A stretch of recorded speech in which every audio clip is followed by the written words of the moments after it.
Thanks for tuning in to the World XP podcast. If you're enjoying the content, please drop us up, drop a like, and let us know your thoughts below in the comments. Also, please consider supporting our podcast via the link below. It really helps us out. Lynne, welcome to the World XP podcast. How are you today? I'm great, thank you. And I'm really delighted to be here, Eric. I'm really excited. So why don't you do a quick intro, who you are and kind of what you've been up to the last year or however long it took you to write the book. And then we can go into the question from the last guest, and then all things about the book will be on the table. Okay, great. I'm from England. I live just outside Glastonbury. The kind of quite famous, everybody knows the festival, but there's also a town of Glastonbury. And I've been an activist all my life. I'm 70 next year. So I was a second wave feminist in the 70s and 80s. I've also been a chief exec in vocational education for 17 years, and I sit on boards. I've also been a spiritual seeker all my life, and I've been fascinated by presence and how presence manifests since I can remember. I'm also a mother, a stepmother, a grandmother, and I retired and sort of in 2015, but I'm as busy. I'm a priestess of Avalon. I've got published poetry books. I've wrote the Goddess Luminary Leadership Wheel, and this is my latest book, Presence Activism. So yeah, I love life. Very nice. Sounds like a full life for sure. The question from the last guest is, what is one piece of leadership advice you've been given and you've either ignored it or did the complete opposite and it worked out well? I love that. I love that. Yeah, I was getting all serious in my mind there. And then, I think the best advice that I've ever had is to really know yourself, like literally to know your values, to be authentic, and to know who you are.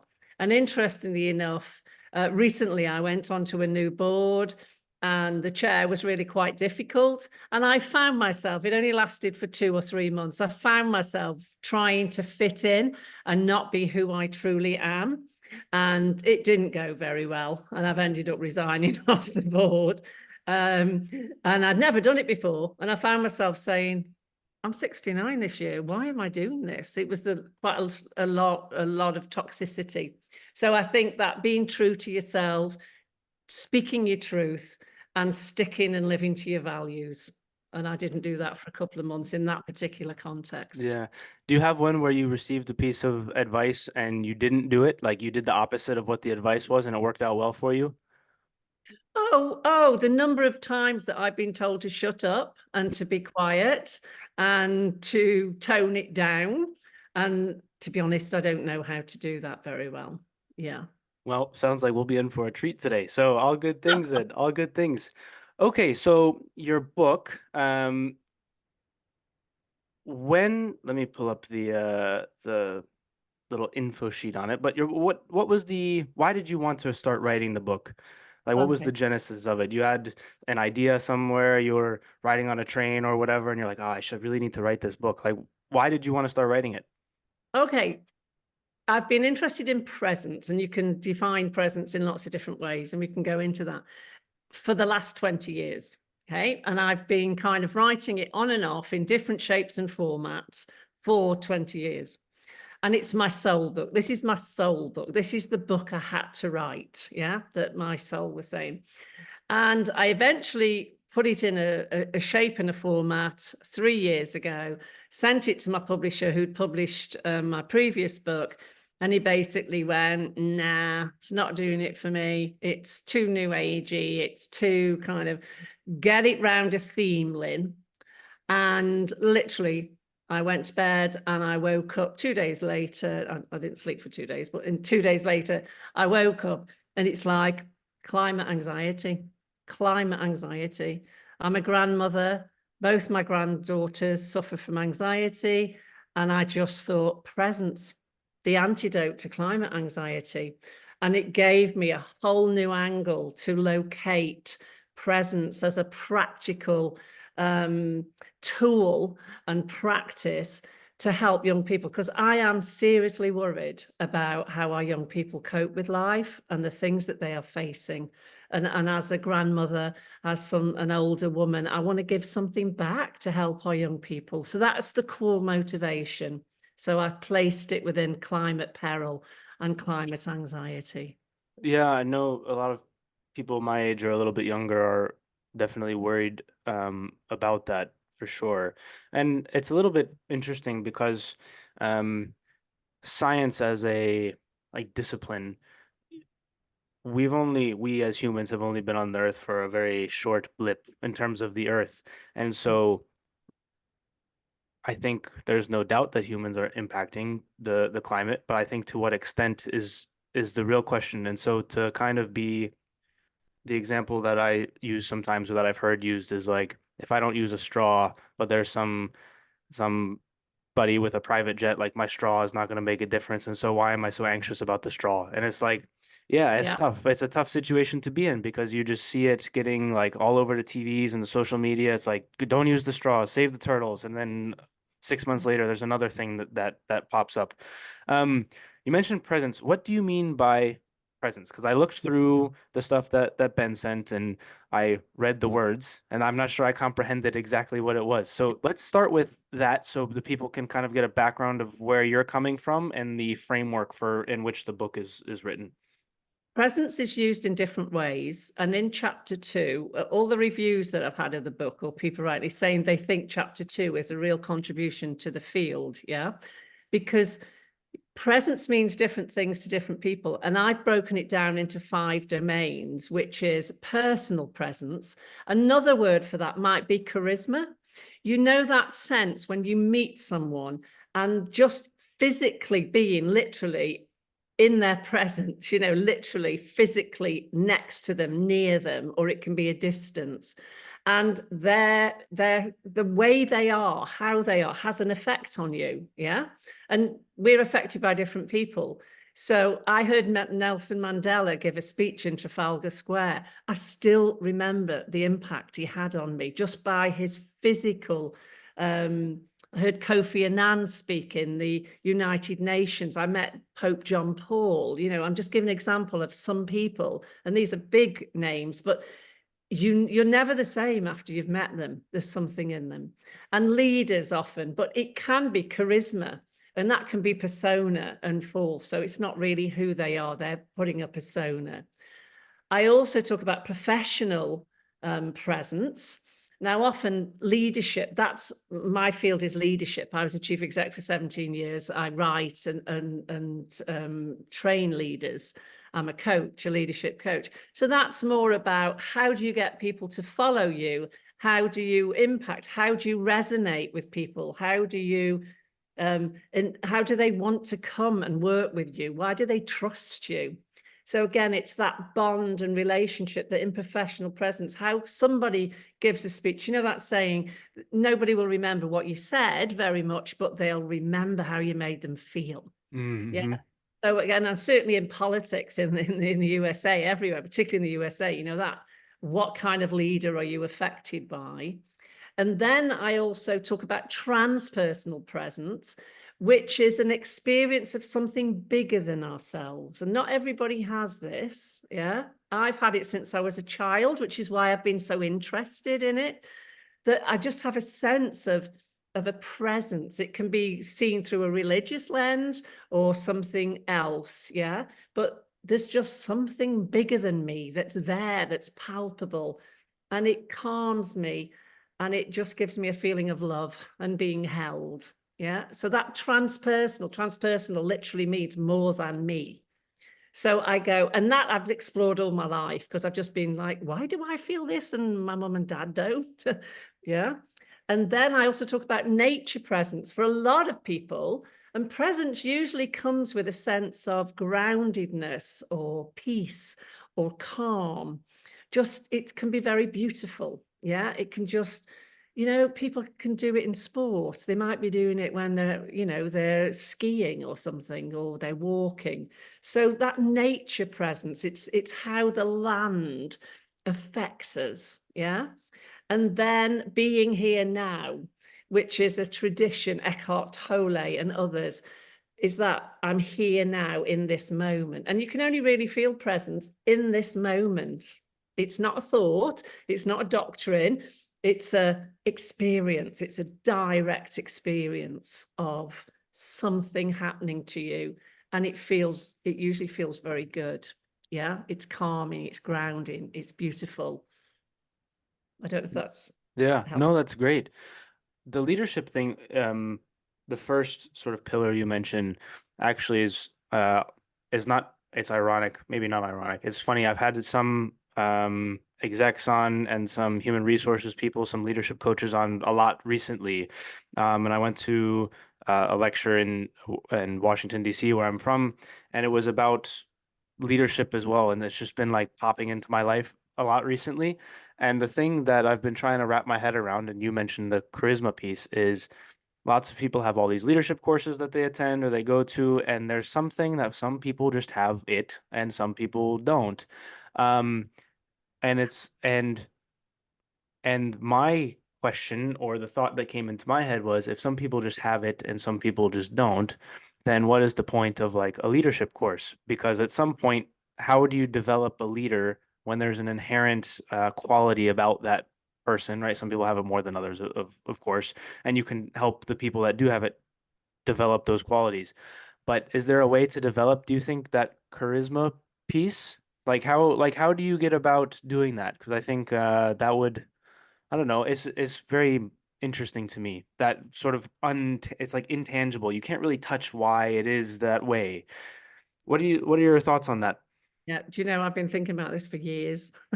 I once headed up a national leadership centre and we had 40,000 leaders come through our programs in 4 years. So I was obsessed with this question then. Okay.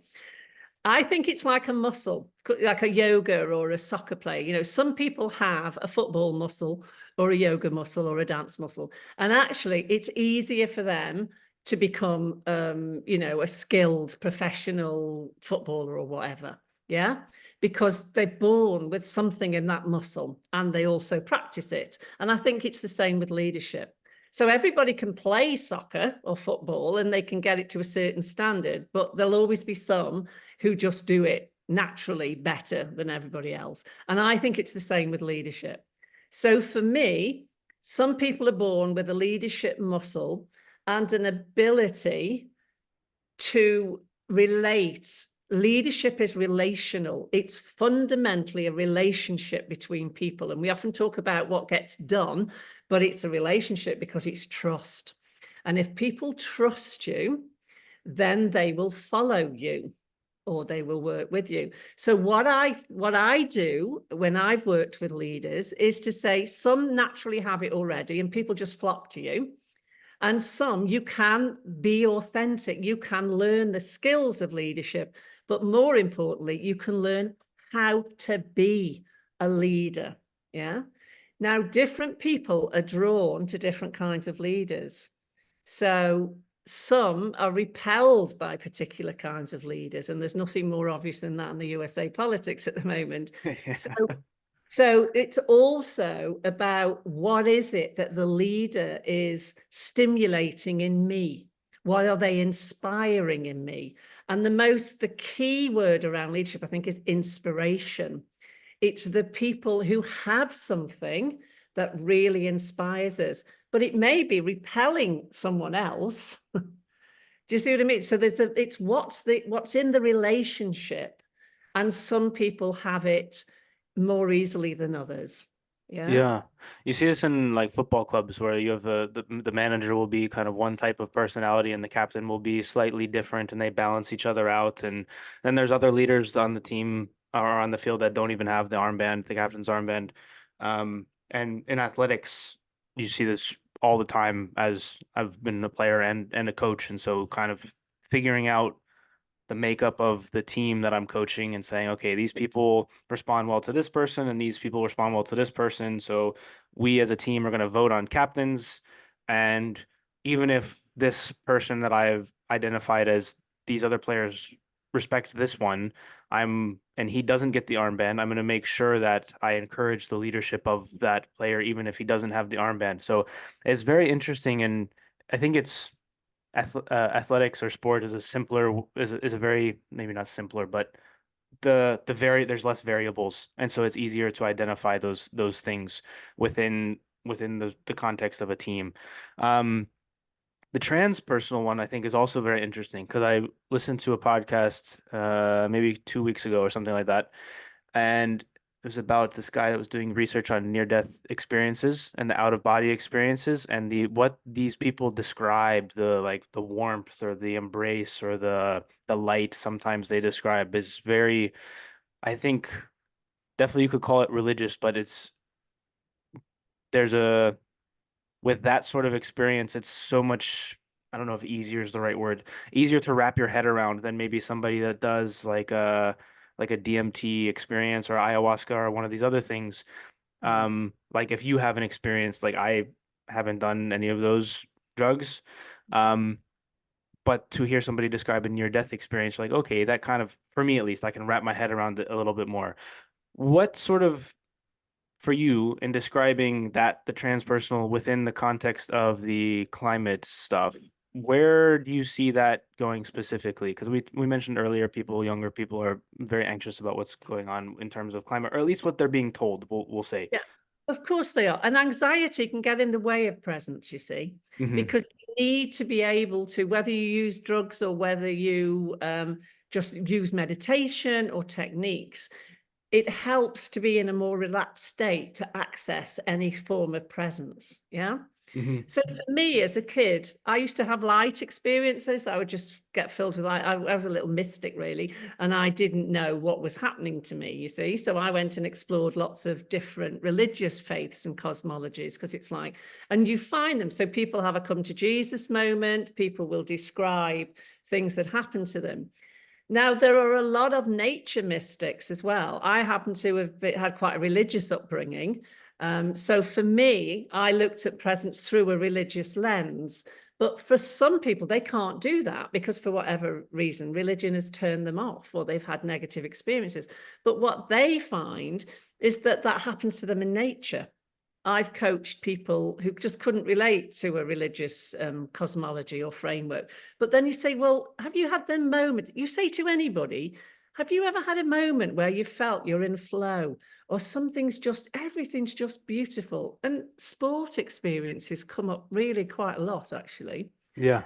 Often nature In experiences. sport, real quick, I wrote a paper. I was taking a class called Sacred Spaces in university, and I wrote a paper on football stadiums in England, specifically St. James Park in Newcastle, and the amount of quotes the people said they felt what they described as like a religious or quasi-religious experience at the ground. And so I wrote the paper on that, and yeah, so yeah, fully agree. So we're talking about the same thing, just through different lenses. Hmm. Often people will talk to me, oh, it's a sport experience that they've had it in.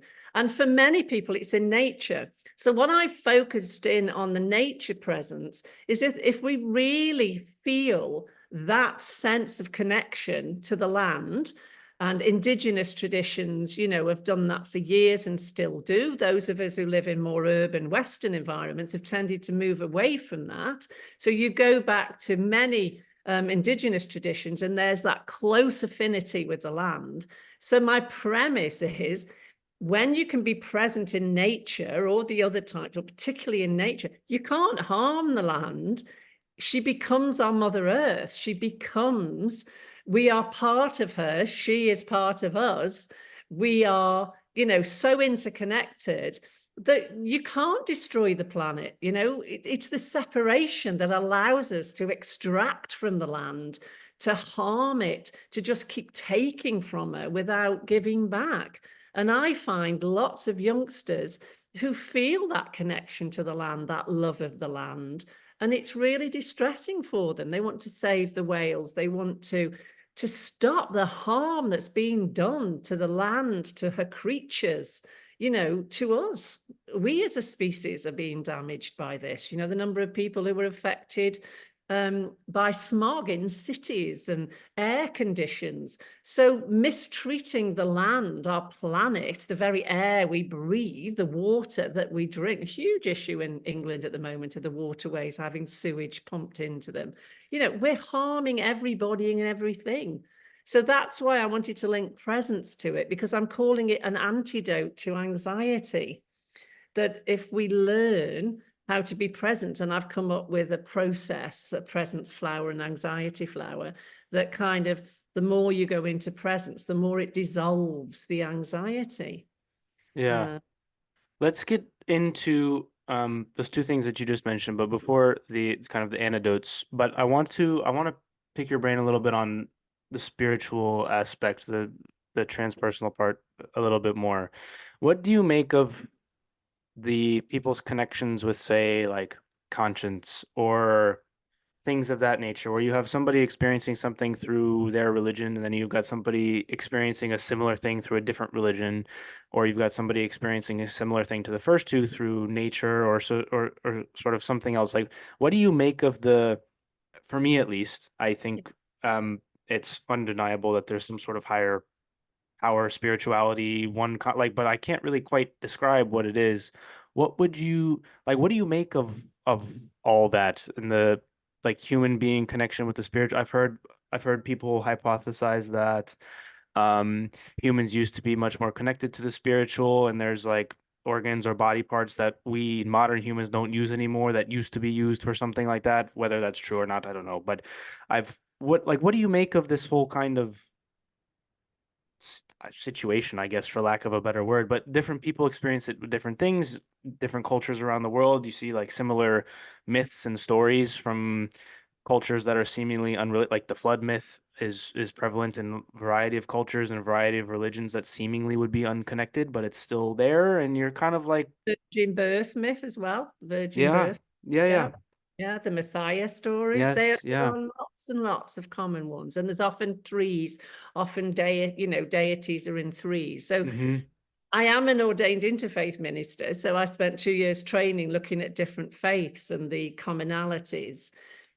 The way I understand it is we can each have a direct relationship with something bigger than ourselves. I'll say that. So for some people, it'll be Jesus. For some people, it'll be Mohammed or Buddha or, different. Yeah. And we all have that capability, I believe. But because we're so often in a rational, intellectual, overemphasized society that values intellectual or cognitive intelligence, that we have lost some of that capacity for, if you like, the mystical realms or the parts of it. I also study neurotheology that you may not have heard about. mm-mm, Neurotheology explores, is God in the brain? Yeah. mm, They've actually measured the brains of contemplative nuns, of people who speak in tongues, and of Buddhist monks, and their brains are different. They change. So the different lobes of our brain actually allow these expansive experiences, as do taking some chemicals or drugs. They alter the brain and the patterns in the brain. So I read a book years ago called Ordinary People as Monks and Mystics, and it blew me away. Yeah, because most people have had some kind of presence or religious or spiritual or nature experience, but we don't talk about them. I do because I'm obsessed with it, but most people don't. And I haven't met a person who, when they've got to know me, who they all will say, oh, actually, I have had that experience. I didn't take it as significant, or I thought I was a bit weird, or I thought it's a bit odd, or it was a strange day. Do you see what I mean? Because there isn't a kind of, on the whole, a societal permission to talk about these things. And I'll just say one more thing. And when those experiences get translated into doctrines and rules and regulations, that's when the differences kick in. Yeah. mm. And then people start to fight each other, or my religion is better than your religion, or my truth is a better truth or a truer truth than yours. Whereas if we stayed with these experiences that I do believe make us more moral and actually help us to be good people, and I don't mind using that word, that there comes a reverence And boy, don't we need reverence for the earth at the moment. So a reverence and a sense of sacredness and a sense of awe and wonder arrives in us that I think can guide us much deeper than any doctrine. And now, of course, there are people who don't experience any of this and will do things. And I also believe the people who do the horriblest things are the most wounded and the most separated away from what we're talking about. Yeah. Yeah, that makes sense.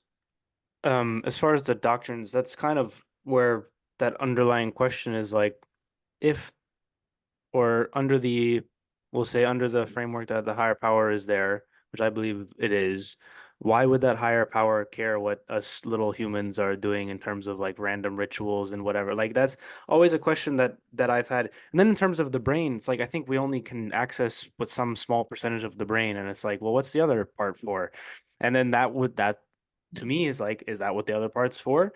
And so I think that that's quite interesting as well. In terms of um evil, I want to make maybe one comment on it, but I don't think we need to belabor that point. um there's a very like in terms of the people that do the worst things or the most wounded, I think, yeah, I think definitely that can be the case, but there's also just some like, if you think of, I don't know, some of the things that go on in the world and you're just like, how could somebody possibly like do that? And there seems to be no rhyme or reason for why, or like you look back at their life and it's like, well, they weren't totally like, it seemed like should have been okay for them as like an upbringing or whatever the case may be is. And this just seems like there's some people are missing Yeah. something up there. And evil is a very, very strange Yeah. phenomena to look at, especially like in terms of if you put yourself like, let's say, back into one of these horrible eras in history, like if you were using Nazi Germany as the example, like if you plopped Sure. yourself back in there, you want to think that you would be the person that would hide Anne Frank in the attic, but probably Sure. you wouldn't be. And so that's a very like difficult thing to wrap your head around, Yeah. also, just because of the fallibility of humans, or I don't know. It's yeah. I, So I, I totally, I have less answers on that than I do on presence, but of course it's occupied me for a long, and I do think some people are born with sociopathic or psychopathic tendencies, and again, it's back to possibly the brain. I've mhm. watched fascinating American programs about people who commit violence. Is it in the genes or not, and all of that. So I think all those kind of explorations take place, and yes, I always remember going to the Holocaust Museum many, many years ago in Jerusalem and completely hyperventilating.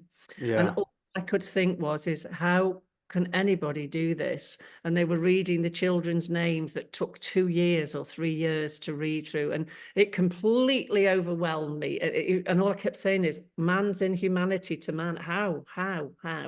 So I think there are, and there's work being done on altruism. You know, some people seem to be born, I've been a volunteer since I was 17. It's just natural to me to do voluntary work. Other people wouldn't dream of doing it, you know. So I think we have different characters, we have different backgrounds, and we have different brains and different kind of makeup, you know, Yeah. in of who we are. The Mm. Apartheid Museum in South Africa is similar. It's like when I went there, I was just like, the experience was a bit Yeah. surreal for sure. Okay, enough negative things. So, well, your book is slightly negative-ish, but we'll get the antidote is there. Okay, so you mentioned the two kind of prongs to the antidote earlier. Do you want to go into those and describe those, and then we can go from there? Yeah. So what I've done is analyze. I know you can't read this, but this is in the book. That's I've pretty created, clear. Can you hold it oh, up is for a it? second? Oh, Yeah, yeah. just for the people listening, you can pause it, whatever, take a look, take a screenshot, but this is what we'll be talking about for the next couple of minutes. So, Okay, that's lovely. So this is the anxiety flower. mhm. So what I've done is like, what is anxiety? And I explain all of this in the book. What is anxiety gnosis? Gnosis is a direct experience. And what does that feel like? And then I talk about, you know, grief, tension, suspicion, defeat, overwhelm, fear, stuckness. Could have used different words, but those are the ones. And so those are the kind of feelings that people have. And then these are, how do we feel? We feel numbed, closed, constricted, burnout, self-interest, unhealthy relationships. So I laid that out. And then its counterpart is the presence flower, which actually is the opposite of those. And my premise is that the more we can be in presence, it dissolves these other things. Yeah, there is a process. Often we try and force things, we push things, but in presence and in this way, it's more allow the goodness and the essence to come through. So joy, peace, trust, strength, resilience, love, and flow. So what happens is the more we get presence, whether it's in nature, you know, in meditation, in a religious experience or a religious community, a spiritual community, that we are taking time, and it does take practice, that we get more and more close to presence. And those essences, I'm calling them kind of true essences, will actually come through. So we can directly experience the joy, the peace, the trust, the interconnection. Our relationships become healthy. Yeah. We do want to do right action. We do want to be of service rather than be caught in self-interest.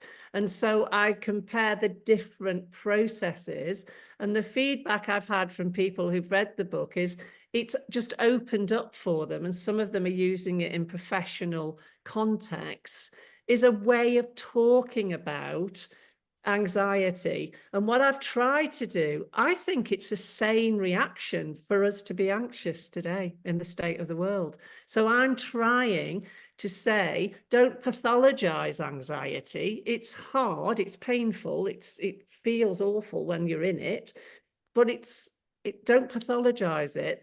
Let's actually say, in some ways, it's the same reaction to be anxious about the end of the world or the things that you see. We're bombarded every day, you know, by all sorts of things happening. So what I'm trying to do is say, yes, if you've got severe anxiety, go and get medication if you need it. I'm not saying, but this is another way that it actually doesn't cost anything. And through skill and practice, you can begin to work with your anxiety and to help to dissolve it. And I'm not foolish and I'm not a Pollyanna. So some people need medication. Some people need to be able to regulate their nervous system. At the end of the day, there's some really good work being done that spiritual and religious practices and rituals affect the brain positively and help to calm our nervous systems, whether they have a belief system to them or not, because they calm our nervous system. And you know, the one thing that calms more than anything is yawning. Yeah. Yeah. Yawning and laughing. But actually, having meditation practices, sitting, just being present, it calms the nervous system.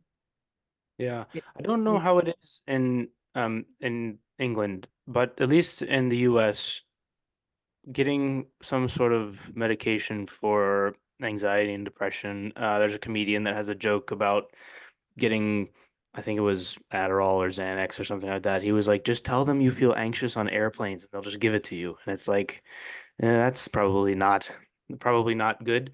Um, and so I think that, at least in my world, what I've seen recently is there's been a resurgence of people being open to talking about religious things, right? You see sports figures in interviews after games thanking God and all of this stuff, and that seems to be more common the last year or so than it was maybe 5, 10 years ago, something like that. And so I get the feeling that, I don't know if awakening is the right word, but I get the feeling that the tide is turning a little bit. At least in the US. I don't know how it is in England. Do you have a similar outlook on that? I think that the quest for meaning over here, COVID had a huge impact, of course, on people's anxiety and their illness levels. But a lot of people, I actually live in the countryside, so the number of people who are moving out of cities, because what COVID did, put your mortality right in front of you. So we start to ask questions of like, what is the meaning of life? What is my quality of life? Is it all about money and working? How am I being with my children, my family, my friends? You know, what is it that life is about for me? And I think a lot of people are searching for meaning, and most people always have. And I think people are certainly finding it in nature, coming to rural areas Mm-hmm. and walking. Pilgrimage is really taking off in the UK at the moment as well, really, really popular. Lots of programs, celebrities doing pilgrimages. Again, that's back being in nature. Walking is good for you. So I think, yes, I think COVID and other things and climate peril are all coming together. And I think we have a new wave of young people, Gen Z and others, who care about the world. They've seen the mess that my generation, I'm a baby boomer, that we've made of it. And I do have guilt stuff around that, because we had a much more wonderful time, but in general, capitalism has been, a way of extraction. And I think younger people want different ways of being. Yeah. I I think the other thing, as the world became more secular and people started, I think humans, it seems to me that humans need some sort of thing to, I'll use worship for lack of a better word, but I think as the world became more secular, that thing became either like themselves or their career or some sort of institution. And like you said, during COVID, a lot of those things crumbled. Um, and the trust in whatever that Sure. person's thing was that wasn't a higher power all of a sudden just went poof and went out with it. And so I was talking with a friend recently and I was saying like we're going to be in for a rough couple of years as people sort through this because it's difficult. The self-reflection is difficult. You have to look yourself in the mirror and be like, I got this piece of me is wrong and that piece of me is wrong and I have to reconsider this piece of what I believe. And actually taking it's like you're killing Yes. a part of you, and that's like that can be very difficult. So I was like, I think we're in for a rough couple of years. But then after that, it seems I don't know. I feel fairly optimistic about it. I don't know. It's tough, but yeah, like I think even myself, I'm like, yeah, I don't want to be in a city really. I want to be out more. I want more space, more space for the dog to run around. I want fields around me that I can go play football and all these other things. Um, as far as I don't know. As far as the capitalism point, I often, I don't know. I would say I'm in favor of it generally, just as a system, because I don't think that a government is also made up of people.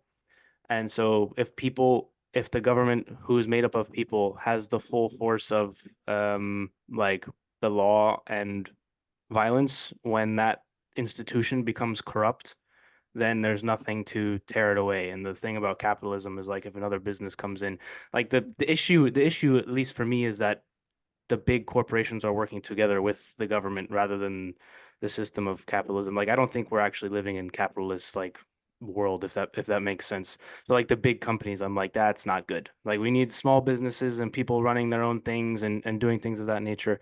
And I just like things seem to be getting more localized almost. Like people are like, okay, I'm gonna go to the farmer's market now and I'm gonna buy my fruits and vegetables instead of a giant supermarket down the road.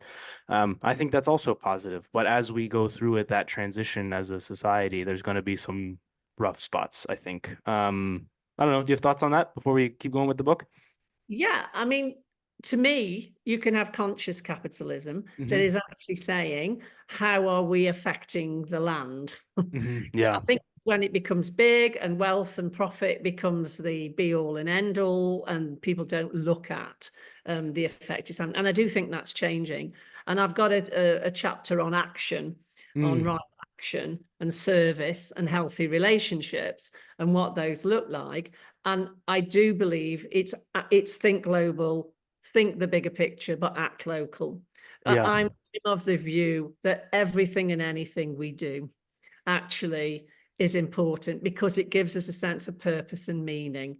Because if we lose contact with the straw, and the straw does matter, I am of that ilk because I need that.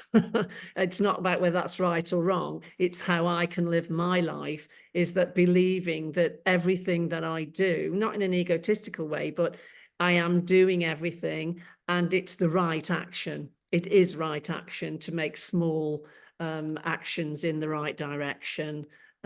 Even though, and I do talk about that, the individual, the collective, how do we act in the context of it's really the bigger corporations and the governments that can make the bigger difference. Of course it does. It needs the interconnection and, if you like, the mosaic of all of it happening for us to get out of the threat and the peril of climate change. Yeah. Can you expand on the individual versus the collective and how you kind of touch on that in the book? I think, at least for me, the big question is still the straw versus the private jet scenario. And if somebody is listening to this and they're like, okay, everything that they've said is great so far, but like still, if China doesn't want to follow environmental practices, like what's the difference? So I think expanding on that would be good for the listeners. Yeah, I don't have an answer to that because it's correct. Yeah. Yeah. That the impact, and I do talk about that, the impact that the big factors have are huge, and they are the ones who need to change. So what I say there is we can do our individual actions, and I list them out, and you can find that in lots of places. So come collective action. So where you're putting pressure, Extinction Rebellion is very big over here and in Europe.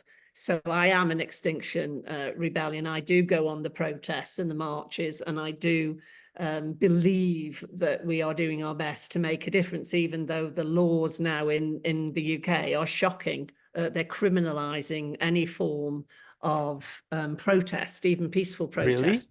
Oh, yes, it's really scary. When Really, yes. expand on that, I think that's been lost in the American news cycle, at least, well, with all the things going on here recently, that's been a little bit lost. I heard there was some story about some guy in England that went to jail for a tweet or something like that, but I haven't heard the laws that are, yeah, please Yeah. expand on that because I don't think That's people Roger know. Hallam. That's right. And the Facebook, the Zoom call.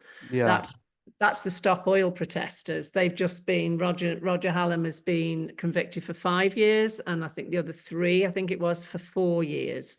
So it's the first time that significant jail sentences have been given out for peaceful protest. Yeah.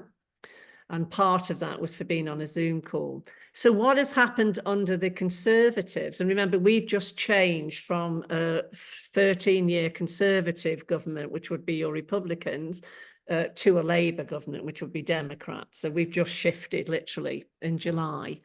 So with the Conservatives, what they've been doing is making the laws of protest much more stringent. So to even be in peaceful protest, it can now be a criminal act. And whereas a lot of climate activists went to court but said, I'm following my conscience, and were getting light sentences or being left off, they're not even allowed now to speak that. And are receiving, so they're not allowed to use that. If you broke a window, it's a criminal act, and that's what it gets judged on. So it's shifted quite significantly. So I think we're moving towards being, in the Western world, one of the strictest on trying to curtail climate and peaceful protest. I'm a bit speechless. I don't really know what to say to that because that's on one hand, if you break a window, you shouldn't do that, and you should probably get a fine or some sort of punishment for that. So I get that part, but freedom of, well, expression, protest, assembly, speech, religion, all of those things is kind of that is it's like the term, the saying freedom isn't free happens a lot. It says a lot in America. It's like if you want to be truly free, you have to have the responsibility of being free. And so you need to take the action of, if you disagree with something that your government is doing, you need to tell them of that you disagree with that. And oftentimes it doesn't quite work just through voting, because there's various other things going on. And so protest is one way to do that. And for a government to be cracking down on that. So for in the US, the Black Lives Matter protests were very like quite violent. Like things were getting lit on fire, stores were getting broken into and bricks being thrown through windows and things of that nature. And that to me is like, no, no, no, we're not doing that because that's vandalism and other things. But peaceful protests is like, oh, that's so nuts. I do remember hearing one story in France though of somebody who like there's a painting in the Louvre in Paris and I think they like glued themselves to it or like threw soup on it or something Yeah, strange yeah. like that. Like Deadly. that like that to me is also like don't do that. Um huh. I didn't expect to to go down this road in conversation. What is the general mood then in England and the rest of Europe broadly speaking? Because I remember in Holland, I believe the farmers were protesting at one point recently, and there's a few other things that were Yeah. happening that I caught peripherally. But what's the Well, I each country is different, yeah, of but course. we are getting protests around different things. I mean, literally, I'm in a small rural market town, and the farmers were all going up and down in their tractors. Literally last week or 2 weeks ago, it was the Mayor's Day, because of protesting against. It's just really hard to make a living as a farmer in the UK and in other European countries at the moment. And some of that is Brexit because we've left the European Right. Union. So there are different impacts that are taking place. And a lot of industries are being affected by climate, of course, in terms of impacts on crops and growth. That's happening all over the world. So, I mean, we've always been a place of protest here. But the Conservative government, having been in for 13 years, really have been a government that have ended up saying we want very little of this, really. So it'll be interesting to see what Labour do, if they carry on the same or make any changes. It's Stop Oil, who are mostly in the profile, and they stop traffic or stop trains, and that it really irritates people. I just sit there thinking, well, okay, you might be an hour late for work or something, but these people are really, really trying to bring your attention to the end of the world, potentially. But it does seem to really wind people up if they are disrupted in terms of their travel. Yeah. I think there was some level of I think there was some new environmental regulations that were passed here. I want to say the last year or so, and I know that the farmers here were also upset because they can't my understanding was the smaller farmers can't meet the restrictions placed by these, and I'm going to put it in air quotes, environmental regulations because um I didn't read what they were, but it seems like it's helping the giant companies that are doing all the farming.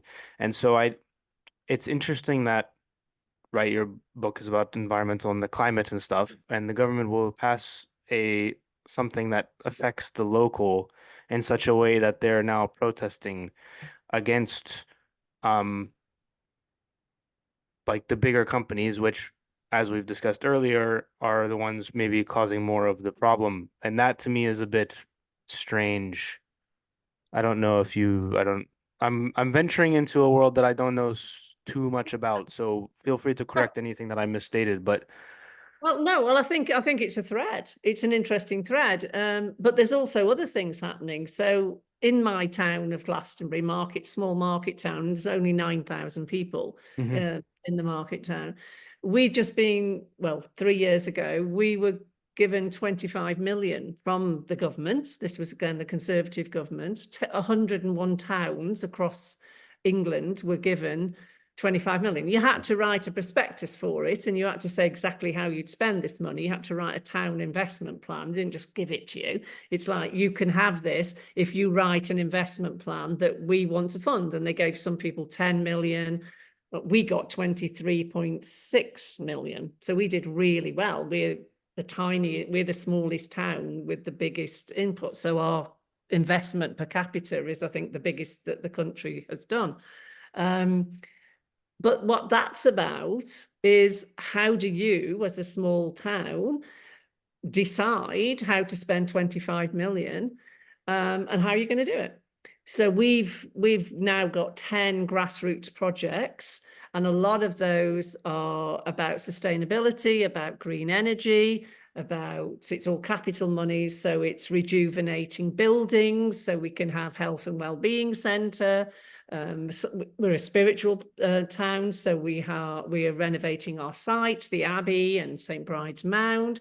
And that's been probably one of the most exciting things I've ever been. I chair the whole thing. And it's absolutely fascinating because hundreds of us are giving our time voluntarily, because it's mostly money for buildings and capital, to make the town be more sustainable, to have green energy. We're providing sites for travellers, people who want to live differently. And it's just the most exciting thing that's ever happened to us. And that's more of a devolution. And I think Labour will do more devolution, because it's saying communities know what they need. They know what will help. They know how to take it forward. And we have done that, you know, to provide all sorts of upskilling, new jobs, lots of things. So you get conflicting things happening, don't you, with any government? They've got to cover so much. So what we're saying locally is everybody, by just contributing, whether you give us a few hours or you give us, you know, the town deal board, we're giving 4 years of days and months of our time. It's transforming communities and proofing them for the future, and looking at how we can, you know, generate more green energy, become sustainable in that, you know, how we can provide more jobs for people, etc., etc. So there's some exciting things going on in the UK as well. Yeah. That's about communities, you know, doing it for themselves, but obviously with a lot of help, because 24.6 million, Yeah. 6 is a lot of money, Yeah. particularly for a small market town. Yeah. Well, we went off on a big tangent. So let's get back to the book a little bit. What are some of the maybe key takeaways or solutions, or I think you mentioned actions. You have a chapter on actions that people can take. What are some of those things that people listening like would be good to know, or the high kind of points of those, or if you want to go into detail on those as well, feel you should. Yeah. No, in a way, I don't, because you can find these things. You can Google kind of how do I make a better impact, and you'll get dozens of lists. I looked at dozens and dozens of them. Well, I mean, solutions more of the anxiety piece for the individual, right? There's tons of environmental websites and all those things, and for sure. Yeah. So are you talking about the anxiety? Yes. Yeah. Okay. Because I thought you were talking about how to mitigate. Yeah. Because Yeah. and I talk about that, but I don't focus on that. Well, what my premise is that it's sane to have anxiety at this time. The key is to how do you manage it? How do you work with it? And it doesn't overwhelm you, and it doesn't run your life. And in effect, it doesn't stop you. Hmm. So that presence is the antidote, is about saying, I manage my nervous system, I practice being present, and I suggest practices in there, you know, from just sitting still. I mean, literally, if everybody just sat still, put their feet on the floor and their hands on their knees and sat upright for 10 minutes a day, it would change their life. Yeah. And people find it really hard to do that. I remember the first time I meditated, which was about 50 years ago, I actually thought I'd been sitting on that cushion for half an hour. And when I looked at my watch, it was 2 minutes. Couldn't believe it. It's just like, oh, I've been here for ages. What time? Oh, that was 2 minutes. You know, and now I can meditate for hours on end.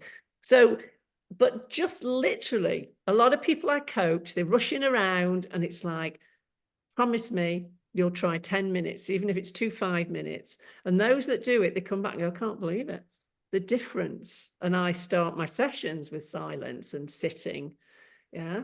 And then they get into the habit of that, because it completely calms you down. Now, things might still be running, and then you can practice different kinds of techniques. But it's, if everybody could just find that space. And sometimes it can be sitting. You know, you can learn all kinds of, over the years, I've learned all kinds of sophisticated meditation techniques. But the things that works best for me is sitting and gazing sometimes. Look at a lighted candle, look at the flame of a candle, find a spot and look at it. Well, it's literally, I just put my feet on the floor, I'm sitting upright, my hands are on my knees, and I'm just really falling into my body. Yeah, because it's in the body. Somatic work is good for us as well, because all kinds of trauma and anxiety, we're holding it in our body. And for some people, it can be dancing, it can be, you know, releasing it, letting it go. There's so many different practices, but I'm saying the calmingness of presence. I've taught all sorts of leadership courses, but the last one was I did for 4 or 5 years.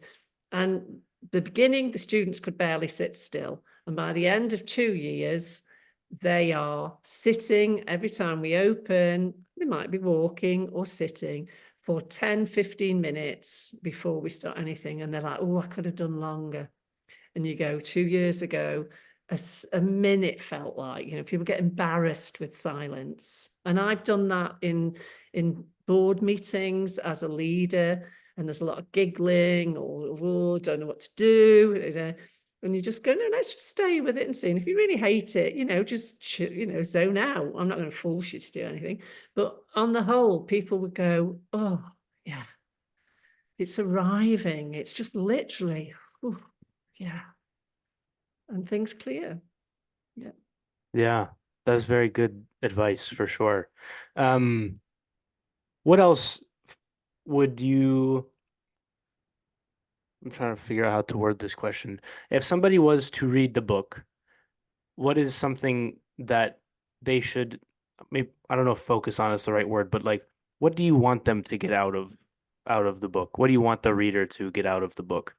Yeah, lovely question. What I want, what I would hope is this is a book that people can dip in and out of it. It doesn't have to be sequential.